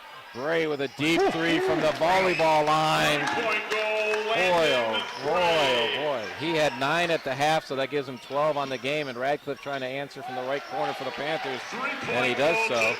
He has 9 of his own. It's still an 11-point lead for the Comets. 5:24 to go, third quarter. Engel almost got a foul there coming in, but Amherst stayed control, and now it's blocked by Wilson, and back the other way is Radcliffe. He shoots it down to Smallwood, running the court from the left side, lays it up and in for Purvey. His first 2 of the night for the 6'2 sophomore. Back to a 9-point lead for Amherst. Yeah, Tyler Wilson, that's his 3rd block of the game already, so he's making it difficult down low, that's for sure. That's what he's in there for, and of course, he's one of those young guys on this team. Budinger is a senior. We've seen him on the court, and the only other senior in this lineup is Grayson Kramer, who's been injured and hasn't made it onto the court yet tonight. Here's Solak for Comets for his own three-pointer corner, way short. Purvey Smallwood hustles to get it and saves it inbounds to Engel. Quickly ahead from DeFazio to Radcliffe, who spins along the baseline and then gets it blocked from behind by Dudziak, and Amherst comes away with it. And here's Bray running the break and pulling up at the foul line for 2. That one's a little long. No good. Young with the rebound, puts it back up and in. Goal by Tristan Young, 15 on the night for Young. Great night for him on the offensive side. Back to an 11-point lead. Radcliffe trying another 3. That one's short. Might have then hit impact a little bit by Solak, who then runs the court, getting the rebound from Bray. And Solak and Bray have done that a couple times today, and Solak has 14. Now back the other way is DeFazio driving into the lane and getting some contact on the way up. Shot's no good, but he'll go to the line. Amherst foul, number 10, Tristan So Young. scoring in that first half for Amherst, Yoder with 7, Grega and Robinson with 3. Solak had 6 at the half, 13 for Young at the half, and then 9 for Landon Bray. Meanwhile, the 32 points by Elyria Catholic was made up of a first quarter of 13 and a second quarter of 19 points. 6 for Jacob Radcliffe, both on 3s. A.J. DeFazio, a couple 2s. And right there, as DeFazio misses that free throw, it's now a 13-point lead. This is the biggest lead of the night for Amherst, and Elyria Catholic not making their free throws is not going to help. Xavier Castillo in there tried to get a steal, got a hand on the ball, but recovered for Robinson to get it out to Solak, who now drops a 3. And Solak is now in double digits with 11. Here's Smallwood trying to drive the baseline against Solak, and Solak going to get called for being a little bit out of position and get his second foul of the game, second team foul of the third quarter. 16-point lead for the Comets is their biggest of the game. And as much of a bruiser Solak has been in the paint and on the boards, making his first 3 after 4 attempts on the night, that just opens up a whole nother facet of this offense. This is DeFazio driving the lane again, but that shot comes up short. He battles for the rebound, but it comes into the hands of Solak. And here come the Comets again. This time led by Yoder. Gets it off on the left side to Draga. Back out top to Bray. Break. Skip pass over on the right side to Solak, who then backs it out. 3:13 to go. Third quarter. Comet offense, in no hurry on this one. This is Robinson. Handoff to Solak, who kicks it back out the top to Bray. And now here comes Purvey Smallwood anticipating that pass, but couldn't keep it in bounds, so Amherst will keep the ball. We're down to 3:01 to go, third quarter. 55-39, Comets. Comets trying to break that 7-game losing streak. Their last win was live on WDLW. There might be something going on there, and a great pass from Bray to Tristan Young, who puts it up and in, and he has 17 on the night. Teddy Budinger answers from the left corner for the Panthers. He has 5. Still a 15-point lead, 2:45 to go. Full court pressure by Budinger. Almost came up with that one. Bray recovers and gets it over to Robinson. Kicks it over to Young. Young driving in the lane, dumps it down on the baseline to Bray. Turnaround jumper is no good. Rebound Smallwood for the Panthers. And here comes Elyria Catholic the other way. Smallwood dishes it in the right corner. Gets it back to Budinger from another three-pointer. That one's short and then goes out of bounds before anyone can touch it. team rebound for the Comets. And coming in now for the Panthers, 0 is their leading scorer. Jacob Ratcliffe back in the game, averaging 18.4 on the season. He's got 9 so far today. And then also in the game for the first time is Matisse Williams. He's a 6'2 freshman. He had to catch his breath from that double overtime JV game that he was part of. And he gets the steal here in the backcourt. First a couple seconds on the floor, he's impacting the game. Now he's got the ball in the right corner.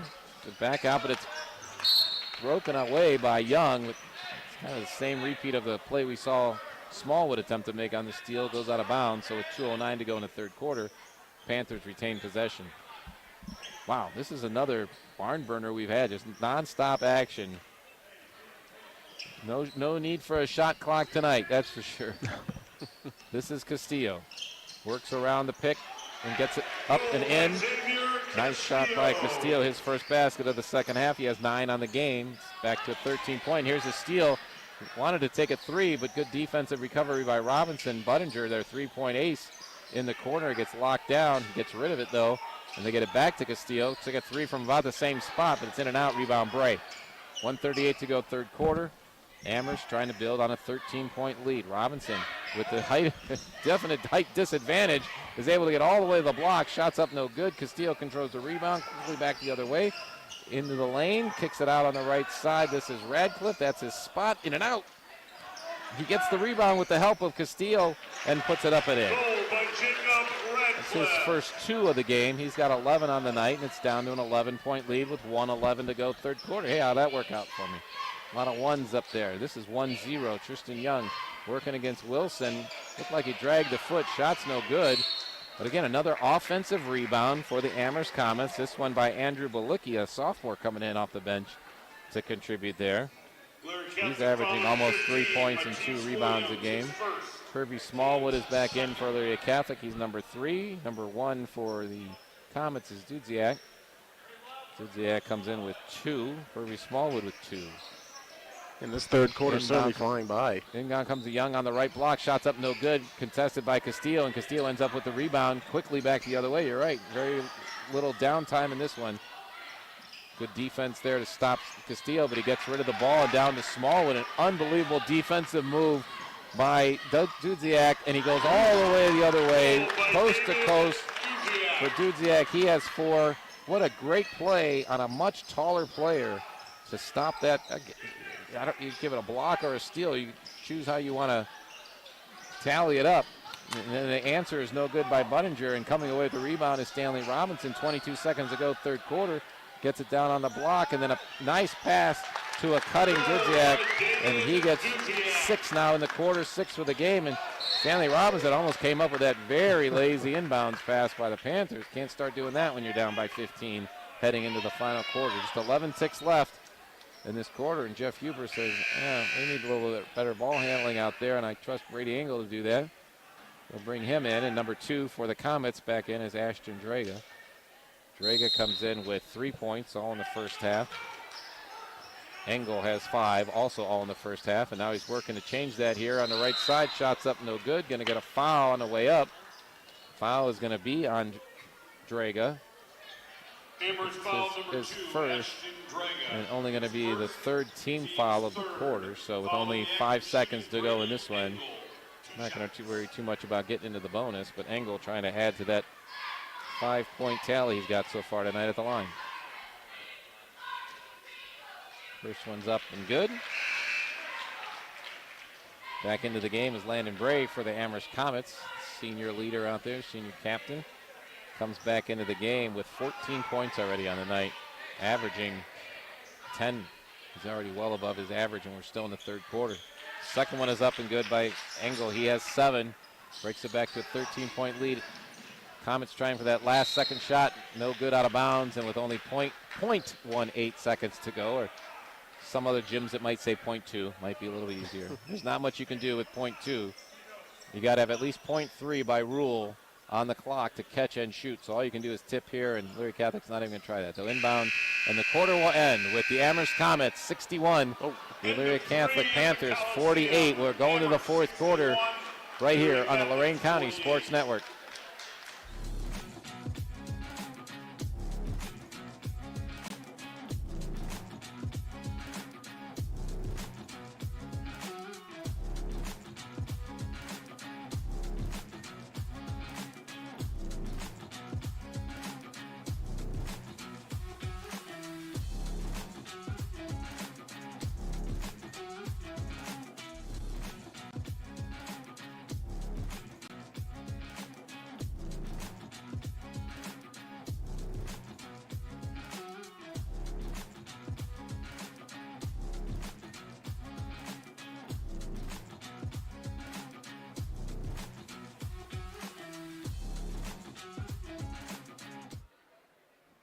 pace has been great. We're having a wonderful night for basketball here at Elyria Catholic on the Lorain County Sports Network. John Guzik along with Max Drummond back here for the fourth quarter.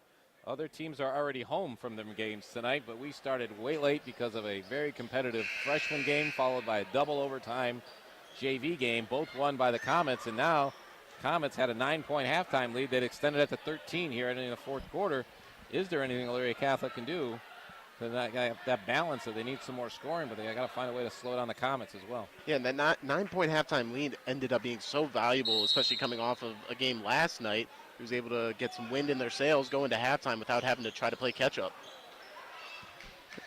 Tristan Young misses that almost alley-oop attempt, it looked like. Tyler Wilson comes away with the rebound. Engel dishes it down to Radcliffe, running the baseline and putting it up and in.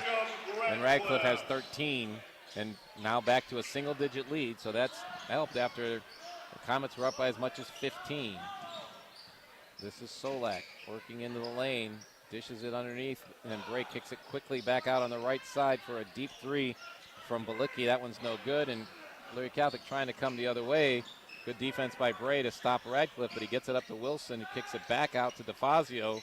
Three-pointer's good for DeFazio, and that's a quick way to get this right back in the game. This guy we knew was they were capable of doing, and now Amherst going to throw away the inbounds pass for a turnover. So 5 points to open the quarter for Elyria Catholic, and a turnover gives it back to the Panthers for another chance to work into this, and it's now down to an 8-point lead after I said it was up to 15. Getting some substitutions in.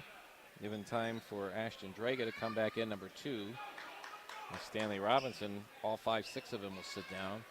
Well, you got to have a lot going on to be 5'6" and get yourself out on the varsity court and impact like he has. I mean, that's very talented play. Yeah, that's a lot of extra work to do when you don't have the height. This guy has the height. Tyler Wilson, his shot's no good. He saw it was going that way, got his own rebound.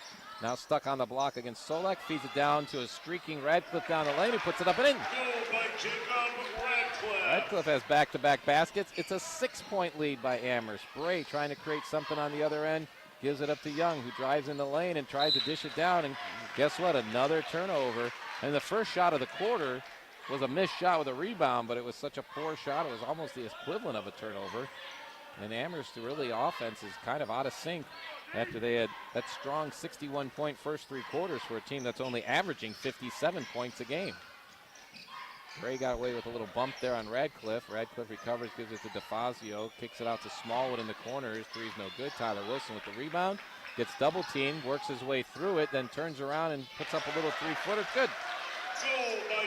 Tyler Wilson has 12 on the night, and it's down to a 4-point Amherst lead. Spotting up a three-pointer from the corner is Studziak, and it's no good. Rebound comes off to Radcliffe.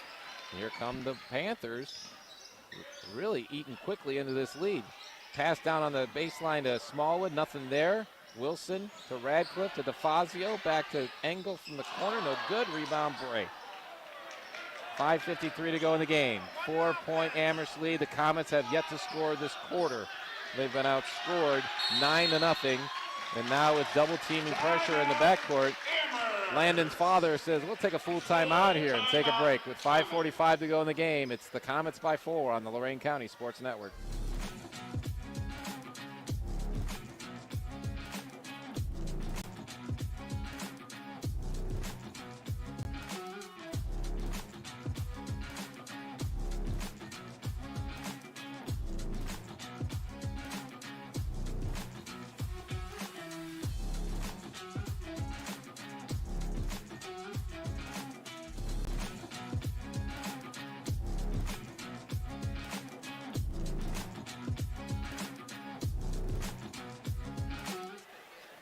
We had to wait a little longer to get to our fun here at Elyria Catholic, but the teams have not disappointed, and Amherst had pushed out to a 15-point lead in the third quarter, and you thought they had a chance to put it away, but maybe one of the factors that we talked about, Max Drummond, all the game was that the Comets had to play a very competitive game last night to the North Ridgeville Rangers, came up short, only scored 58 in that game, so having 61 at the end of the third quarter, you think they got a chance to stretch it away at 15, but Elyria Catholic stemmed the tide of that. Yeah, it was certainly something to feel good about, but obviously Coach Bray does not want them resting on that and remaining content, especially down low in the paint. Just a lot of that second chance and effort points have been going Elyria Catholic's way to start this fourth quarter.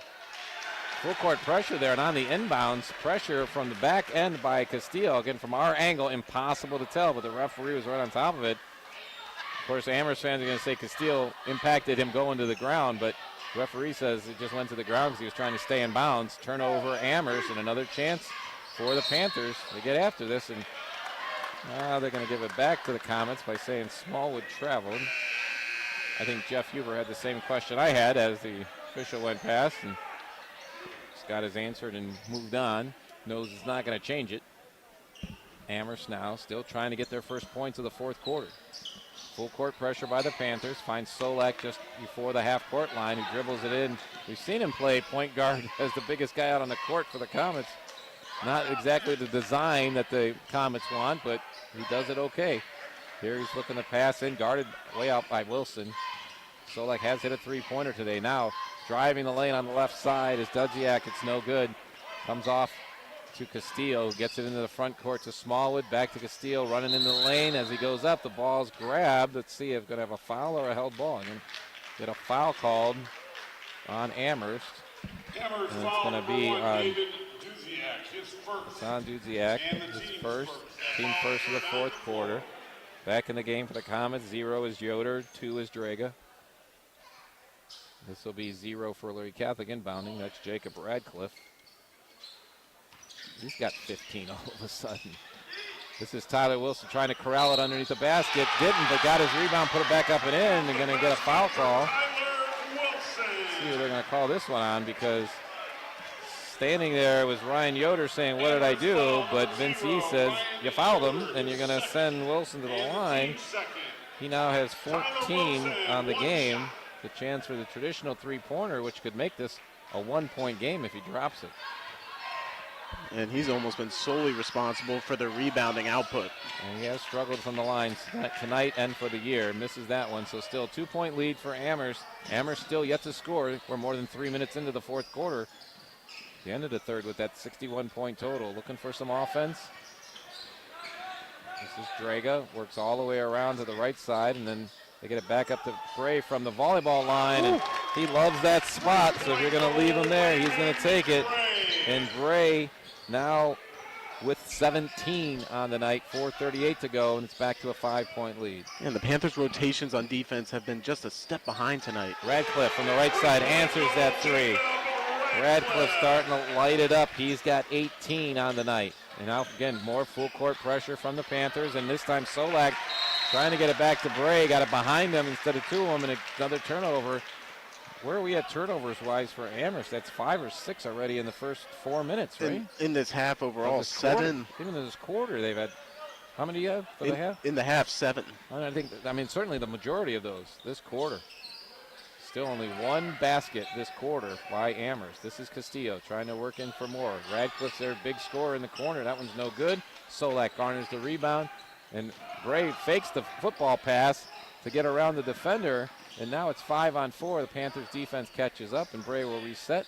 Looks on the left side. This is Yoder for 3. It's off the back of the rim. Solak, another offensive rebound for the Comets. Bray works inside the arc and then back out to Solak, who works it back to Bray, who's now outside the arc, and drops another three-pointer. That's a great way to answer a short start to the fourth quarter. Get Landon Bray hot. This is Brady Engel going to the hoop, no good. Gets the contact, though, he's going to go to the line. Foul is called on Draga, his second, and for the quarter, it's the third one on Amherst. Comets with that 5-point lead. Engel already 2 for 2 from the line today. Sights it, shoots it. That's an old Joe Tate cadence, right? Yeah, it works for Brady Engel. If I'm trying to emulate, I'm not emulating Joe Tate. If I'm calling in the spirit of Joe Tate, I hope that I'm doing something right. And he hits both of them, so something right about both. He's got 4.5, 9 for the game, and it's back to a one-possession game as Amherst trying to inbound against this full court pressure. Big, long football pass to Solak. Gets bodied up by Wilson, no call. Solak goes to the basket anyway, puts it up and in. He's got 13, and now the Panthers answer with a turnover of their own. Give it back to the Comets. 3:25 to go. Man, we started late, but especially the second half has just gone by like at just incredible pace. Coaches both have multiple timeouts left, though, so we expect this last 3:23 could take a while. Jacob Radcliffe intercepts that pass due to the pressure from Smallwood, takes it to the hoop himself. And now a long pass again for the Comets is tracked down in the corner by Young. At least that's one way to break the press. Gives it back to a streaking Bray up the lane and off the glass. Goodness. I think he was kind of backwards to the basket when he let that one go, wasn't he? Landon Bray has just lit it up here in the second half. He now has a total of 19 on the game, and it's back out to a 5-point lead for the Comets as they take a full timeout on the floor. We'll take a timeout as well here on the Lorain County Sports Network.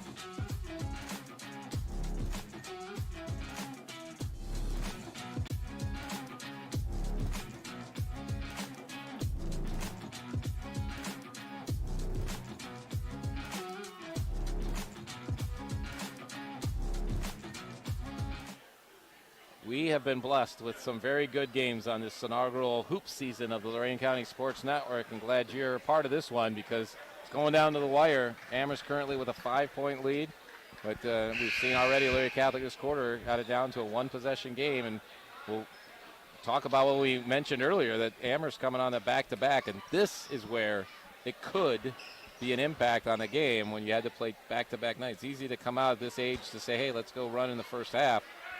But see if Elyria Catholic can take advantage of that, or maybe Amherst conditioning over the summer pays off for them. Protect this 5-point lead as we're under 3 minutes to go, and this is Brady Engel with the ball for the Panthers into the front court.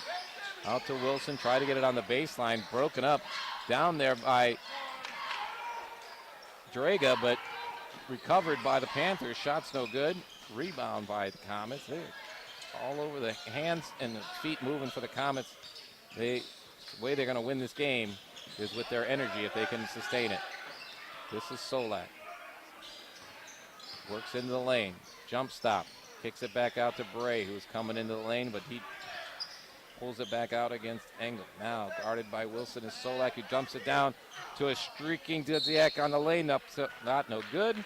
Tried to get the rebound by Bray, but he stepped on the end line as he possessed it. So the Panthers get the rebound on that one and a chance to work into this 5-point lead. Well, what it feels like is so fascinating about this Amherst offense is it seems like all five are always moving at once. There's nobody stuck in quicksand. And the same on defense as well. When they're all moving hands and moving feet, they're getting steals and certainly winning that rebounding battle. This is Radcliffe looking for some opening, but again, 10 feet moving in gold jerseys is what's making it hard to get it in.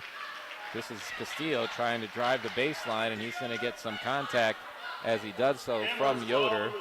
That's going to be his third, and it's got the fourth on Comets, and that's another advantage for the Panthers because they're now in the bonus. Nobody's shooting free throws on all fouls the rest of the game. Engel gets the inbound and quickly finds Radcliffe, but that one just didn't go, and it rebounded by Solak. Gives it up to Bray, and Bray's going to bring it up into the floor court by passing it across to Solak. Now in the corner is Young getting harassed by Smallwood. Recovers way out by the circle and gets it over to Bray, who kicks it in to Yoder, who dribbles around and back. Dumps it off to Solak. Not a stall by the Comets, but certainly want to be patient with their offense. This is Bray, and now he gets a push at the mid-court line by Jacob Radcliffe, and that's going to be 3 on Jacob. But only the first team foul by the Panthers here in the fourth quarter.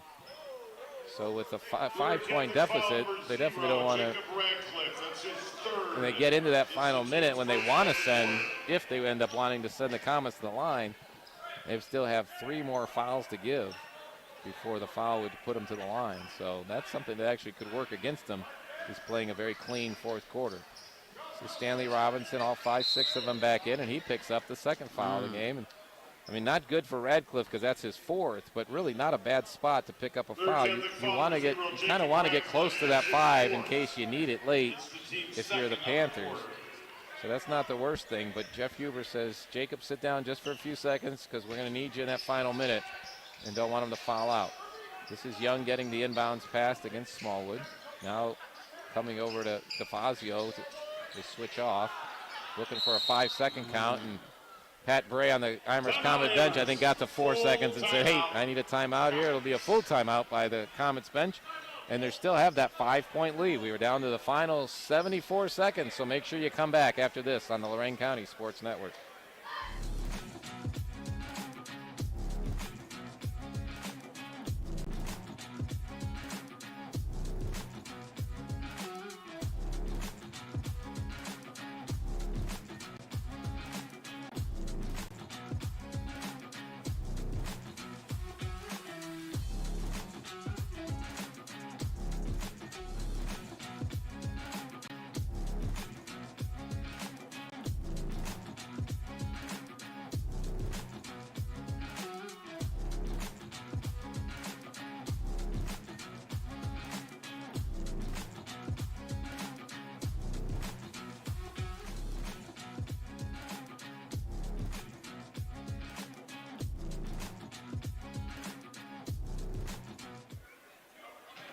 Still got a minute and 14 seconds to go in this one, but we're talking about our post-game show, so make sure you stick around for that. We'll run down scoring and stats from the game and give out some nice awards, from talking about shooting awards, player of the game awards, and much more to come in the Peace, Love, and Little Donuts post-game show, so make sure you're part of that.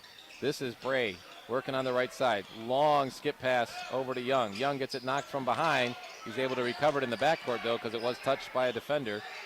And now trying to keep this possession alive all the way down to the underneath the basket, back out to the circles with Bray, and now back again to Dudziak, and he gets fouled by Wilson. For Wilson, going to be his 3rd, but still only the 3rd team foul, and we're down to 55 seconds in this game. So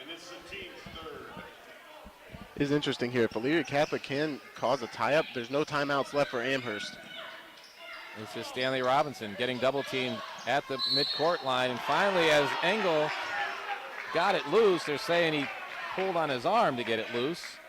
So Engel's going to get a foul there, his 2nd of the game and 4th on the team. So now both teams will be going to the line for the rest of this game. A good point that Amherst has used all of its timeouts there, Max, and we still have 3 timeouts left that Coach Huber can take if he needs to set up something. We should have looked at the clock of when Amherst gained possession on this, because they have, I think, taken off a full minute. But that is what exactly the Panthers' pressure defense wanted. So Robinson throws it out of bounds for another turnover, and we'll get substitutions. 24 for Elyria Catholic. Your attention, please. Xavier Castillo now I was going to say, we're seeing 24 out there. We don't have a 24 on here, and that looked a lot like Xavier Castillo because it did. So whatever reason, he had something on his jersey or tear in his jersey, and he gets to change a number as long as it's reported and there's a reason for it. 41 seconds to go. Castillo has the ball. Almost walked when he put the ball down, but he goes to the left of the lane and tries to put it up. No good. Solak was coming down for it, and they're going to rule that the ball was last touched by DeFazio and be Amherst basketball back. 5-point lead with 32.86 on the board here. And more situational substitution. Radcliffe's got to sit down on defense because he's got 4 fouls. And then Stanley Robinson is back in the game immediately for Amherst. A much shorter lineup. It's almost like, and Amherst is undaunted. You know, they obviously have played with this smaller lineup on multiple occasions this year. But going against guys like Smallwood and Wilson out there, you know, DeFazio and Radcliffe have some size. Engel has size. And there's their size guy right there is Eli Solak. And he unfortunately can see over everybody, but he tosses out of bounds. And again, pressure full court for Elyria Catholic results in another turnover, and so we got to do more substitutions. And time did come off the clock. If that ball was from out of bounds, you wouldn't be able to substitute because time has to come out. We wouldn't be able to put the same guys back in, I should say. But time did come off the clock because it was inbound to Solak before it was thrown away. 28 to go. 5-point lead. Elyria Catholic could use a 2 or a 3 right here, but it's DeFazio in the corner for a 3. It's short, no good. Rebound Wilson, going to put it right back up. It's short, no good. Solak with the rebound, harassed by Radcliffe, but he gets out of there and into the front court before he gets pushed from the side by Wilson. And for Tyler Wilson, going to be his 4th foul, and that will finally send the Comets to the line here in the 4th quarter. And that'll be Eli Solak, who's made both attempts he's taken tonight. Those are back in the 1st quarter. Solak does have 13 on the night. He's had a great game. Tristan Young's had a great game. And guess what? Landon Bray has had a really, really good game. He's got 3 threes. He's got 4 twos. He's made his free throws. It's a heck of a night for Landon Bray. And there's another point for Eli Solak as he makes the first of 2 and pushes us out to a 6-point lead. And there's only 13 seconds left. So this one's starting to become a little bit on the academic side, and especially if Solak converts this one, it's a 3-possession game with 13 seconds. And that's going to make it really tough for the Panthers to come by him. But he does miss, so there's still life. Quickly into the front court. Castillo looking to see who can get a 3. It's not him. He's past the line. Wilson going to go ahead and take the 2, and Amherst let him have that. Elyria Catholic does take one of their timeouts as that ball goes through, but they're still down by 2 possessions with only 4.48 to go in this game. We'll keep it here for these last couple of seconds of this game as we have just had nothing but nonstop excitement. And there was a point in the 3rd quarter. I thought Amherst is on the verge of putting this away. 15-point lead. But you saw what happened, and what was the key for Elyria Catholic getting back in this game? You know, they certainly started to get their shots down in the paint going, and it was clear they wanted to use that height advantage that we talked about and touched on a little bit. Tyler Wilson with 4 shots there here in the second half, and then also obviously forcing the turnovers ended up being huge, especially in the early part of this 4th quarter. Amherst with 11 turnovers here in the second half alone, and you thought at one point it might have been enough to give away the game, but they've been able to hold on late as Elyria Catholic. Their intensity's been there. It's just they put themselves in too big of a hole at the start, it seems like. Well, and also you have a guy like Jacob Radcliffe who's come in and put 17 points up in the second half alone. He's got 23 for the game, and that has been a big part of getting the Panthers back to where they were, and he totally just lit it up in this quarter. He's got 12.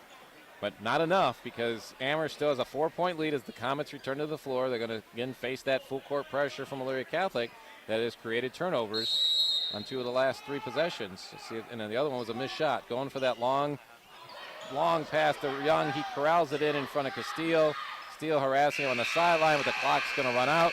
And the Comets are going to get their first win of 2024. The final score of 72-68 over Elyria Catholic in this non-conference matchup. Boy, it was a good one.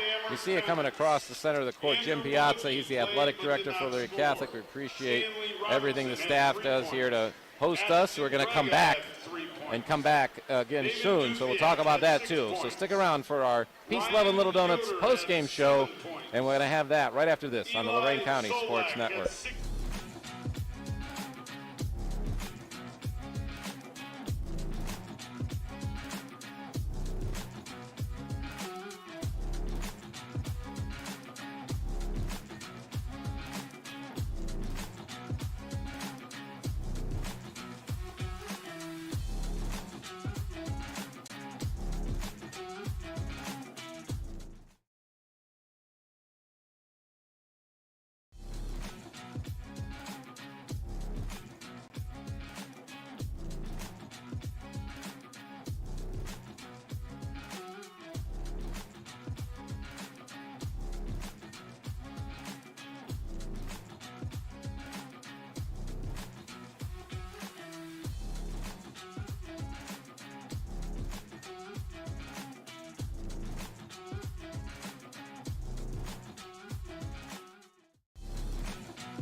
Peace, Love, and Little Donuts brings you our post-game show here tonight. We had a good one, won by the Amherst Comets, and the final score, Amherst 72, Elyria Catholic 68 in a non-conference win. Anybody we bring up here from the Comets is going to be tired, so let's talk about that first because we got Eli Solak already out of the locker room. So before you hit the bus, sir, first of all, congratulations. Thank you. And what is it like trying to play two very competitive games like you guys have had back-to-back nights like that? Yeah, we start out Monday night with Ridgeville, and, they're a tough team. So, what happened, and then we come out tonight. I think we had a good game plan, EC's a good team, they're solid all around. I just got back into our lineup, so that's good. I came back off an injury. I'm just happy to be back. And what was your injury? Oh, I broke my collarbone during football season. So just a minor thing. Yeah. Just minor. Obviously feeling good because you're shooting well. Thank you. And you're one of those guys. Talk about that lineup that Amherst has where you're like 6 inches taller than the next tallest teammate out there. How do you guys work along with that short lineup out there? And you're the key. You're the big guy in the middle. Well, I think we all can space out the floor really well. I think we don't have a true point guard or a true shooting guard or a true center. I think we all just work off each other really well. And, I think that we've just been playing together for so long, starting out in the summer, going now. I think that we're just playing together really well. We're talking to Eli Solak, who has 6 points at halftime and then added another 8 in the second half for a total of 14 on the game. And rebounding obviously was a big thing, too. So when you're going up against a guy like Tyler Wilson, Smallwood's in there, Radcliffe's got some size. Yeah. How do you win those rebounding battles when, like I said, you're really the only really tall guy out there for Amherst? Hey, it all starts with our coach said, boxing out. Boxing out's a big thing with us, we aren't the biggest team. We aren't going to outsize you guys and get every rebound, but we box out and we play hard and we get all the rebounds that we can. Just talk about Landon Bray a little bit. Obviously, one of the smaller guys. He had 10 rebounds his own and kickstarted a lot of those fast breaks. What does he bring to this offense? Oh, my God. His energy is insane, He's always working the hardest. He's our team leader 100%. We all rely on Landon to make the last basket or get that rebound, He's not the biggest guy. You wouldn't expect him to get out there and get that rebound, but he's a scrappy kid, and he gets every rebound he can. It certainly shows. You guys, it seems like there's no pass you're uncomfortable making and a lot of Hail Marys out there. Yeah. No, we all said that they let up the deep ball a little bit too much, and, Landon, he has a cannon on him, I guess. We didn't know that until coming into it, but, Landon was throwing some dimes out there, I will say. Certainly was. Also, Eli, we talked about in the game. It's been kind of a frustrating month for you guys in January. Yeah. And obviously it's a non-conference game, which can be a letdown. So what did you guys talk about? What did you do in pregame? Besides have to sit down for the 2 overtimes that your JVs played. Yeah. But how did you guys kind of set the mood, set you guys yourselves emotionally, mentally before this game because of those factors? We just knew that we could – it was more of like we didn't really set up any plays today. We just kind of just ran with it. It wasn't really like sit down and get a play going. We kind of just started running with the ball, trying to get fast break points out of it. And just back to the Southwestern Conference grind after this game. Yeah. What other team, what other player maybe has really stood out to you in the Southwestern Conference this year that you've been up against? Give you a chance to give someone else a pat on the back. No, yeah. Let me think. No, I can't do it for those opponents, huh? Yeah. I'm not sure about his first name, but I know his last name's Moore. He at Midview. Or Midview, yeah. Yeah, he's a solid player. Yeah, he's going to Akron for baseball. I know that. He was actually at the game today. David Moore, sorry. David Moore. He was at the game tonight. No, yeah, he's a solid player. That man, he was tough to guard, I will say. Well, congratulations to you. Again, a well-deserved win. I know you guys had that nice start to the season and get back on the winning track. Yeah, things we'll could be ahead for you guys for the Amherst Comets. This is Eli Solak. By the way, Eli, did we not mention this? You're our Hoop Tech player of the game, which brings you up here and gets you the proud owner of this fine T-shirt and some splash on the social media. Thank you. WOBL and WDLW. And our player of the game brought to you by Hoop Tech, where basketball meets technology, and this fine T-shirt designed and provided by our friends at Lake Screen Printing, Lorain County's oldest and largest union label screen print company. And if you see your coach hanging around, we'd like to have a few words with Coach. Oh, he's right behind you. See, Eli, you are the biggest guy. I can't even see Coach Bray behind you. But, Coach, thank you for coming upstairs to talk to us after the game. Congratulations. Thank you. Thank you. A well-earned win for sure. Yes. We'll let you talk about that short lineup you guys have out there. How do you end up making that work especially when you're so outsized as you were tonight. Well, you see it. They just play their butts off. Every night they show up. I shouldn't say every day they show up at practice. We work hard, we play hard, and we talk about it. If we give everyone our best, good things will happen, and you've seen it tonight. And you can choose to answer this question as a dad or as a coach or both. Well, we can talk about Landon's points all over the place, but I'm always most impressed by his just basketball acuity. He knows where to be on the court. He gets to rebounds that guys his size shouldn't get. Obviously, the assists are there. The steals in the first half were half the reason why you guys got out to your nice lead. So, yeah, no, that's you and that's I've been pretty hard on him, but these last probably 6-7 games, he's really bought into that whole, I can't try to do too much. I got to do what I can do, and you saw it tonight. He did everything he could do tonight instead of trying, he likes to try to throw passes here, try to throw passes there, try to see things, tries to go for a steal here when he shouldn't. Tonight he played within himself. He did everything the right way. You can see he can shoot it deep. Now, when it's not going in, sometimes he still thinks he can shoot it deep. So, but he's just, I'm so proud of the way he played tonight within himself, carrying the team, leading the team, doing what he does. And especially the flow of this game. At one point with a 15-point lead where you're sitting there saying, hey, let's take care of business. The next thing you know, it's a one-possession game. That's always stressful on the coaches, I know, but you've handled that before. And which were the guys on the floor that were the key to making that withstand that comeback by the Panthers? Well, you got Tristan Young, who, he's so athletic. He can jump up and get a lot of rebounds. Did some great things tonight. Eli Solak, you had him on. He really big. He's finally starting his legs back, and you can see it tonight in his bounce, getting a lot of rebounds. I mean, it's just, you can see we go a lot of offense for defense. Ashton Drago comes in for defense. Yoder's in there, but Yoder can hit some threes. Stanley Robinson, David, I could go on. These guys play hard and play together. Yeah, and you touched on it a bit with Landon being able to get the offense sparked. But when you guys were in your half-court sets, it seemed like nobody that didn't have the ball, they didn't stop moving. There was constantly 4 guys in motion the whole time. Just talk about the unselfishness to be able to move without the ball. Well, like and that's I love to hear that you say that, because that's what we practice, that's what we preach, and these guys are buying into it. And that's we get in the SWC and we get that grind. It's a physical game, and sometimes being so small, like Berea, we take them into overtime. Our number 1 team in our conference, and we just don't have that big guy inside to go with their big guy. Well, tonight we're outmatched again size-wise, but we find ways to get to the rim, finish at the rim, and get a lot of offensive rebounds. Well, you guys certainly were one of the scrappiest teams that we've had here on the Lorain County Sports Network video game. So it definitely and that's showed. what we hang our hat on, being that scrappy, giving everything we've got. So what's next for you guys? Because you got Eli back, you got that monkey off your back that's been dragging you down in January, and you get back to the Southwestern Conference grind. Yes. Still a lot of upside for this team. Yes. I mean, not a team. You guys are not going to be one of those teams you say, oh, they're an out in the postseason, because you guys are building to that, especially with young guys as well. Right, and that's what with the young guys. We go against Avon Lake now on Friday, and they're big and physical. So we're going to come back out Friday and give it everything we got. Now tomorrow we're going to have a day that we're just going to get shots up, get back in the weight room, hit the weights, and then Thursday we'll get back to working hard again. Get your legs back under you after a couple big nights on that. Appreciate you coming on. Congratulations tonight on a win. Coach Papere with the Amherst Comets getting the win tonight in a non-conference matchup here on the Lorain County Sports Network. We're going to take one more quick break so we can get all of our numbers together. Appreciate those guys coming straight over from their locker room to be a part of our post-game show. Then we'll get you the numbers, run down who the shooting stars and other accolades we played out for tonight's game right after this on the Lorain County Sports Network.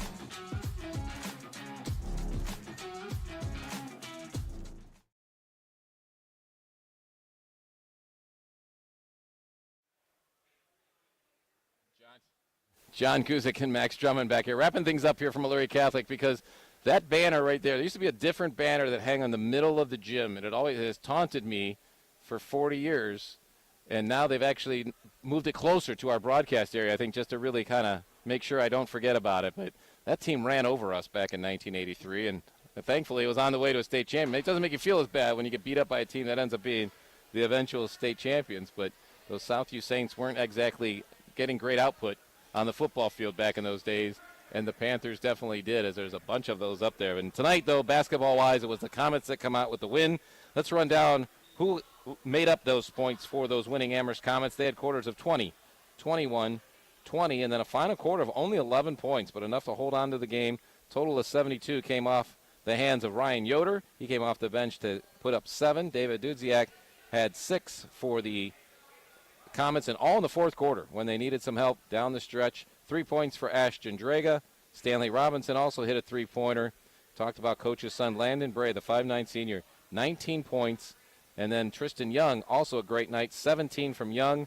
And then Eli Solak, who we just had as our player game, 14 points, plus the 10 rebounds he had as well. And that's how he ended up with 72 points for the Amherst Comets. Meanwhile, for the Elyria Catholic Panthers, they started a little slower, only 13 in the first quarter, but then had quarters of 19, 16, and then 20 in the fourth quarter. But that big deficit was too much to overcome. There's 68 points, just not enough to make it happen.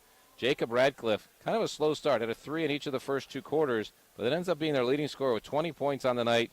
Really got hot in the fourth quarter as he ended up having 9 there, and that was what really got things close for the Panthers, but not enough to get him over the edge. A.J. DeFazio, he ends up with 7.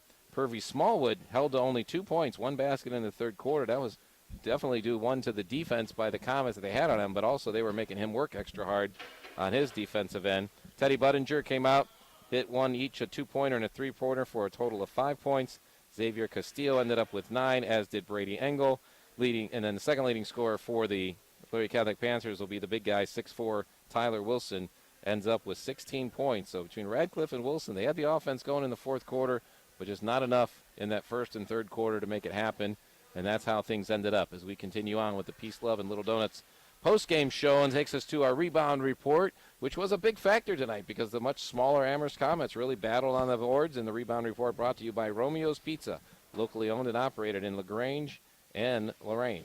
It certainly played a huge part tonight as Amherst got to 38 team rebounds, 21 of those combined coming from Landon Bray and Eli Solak compared to the 29 rebounds for Elyria Catholic tonight. And the stats brought to you by Alan Januzzi CPA, because it's all about the numbers and other numbers that we have that broke down tonight's game, as you have a bevy of data in front of you there, Max.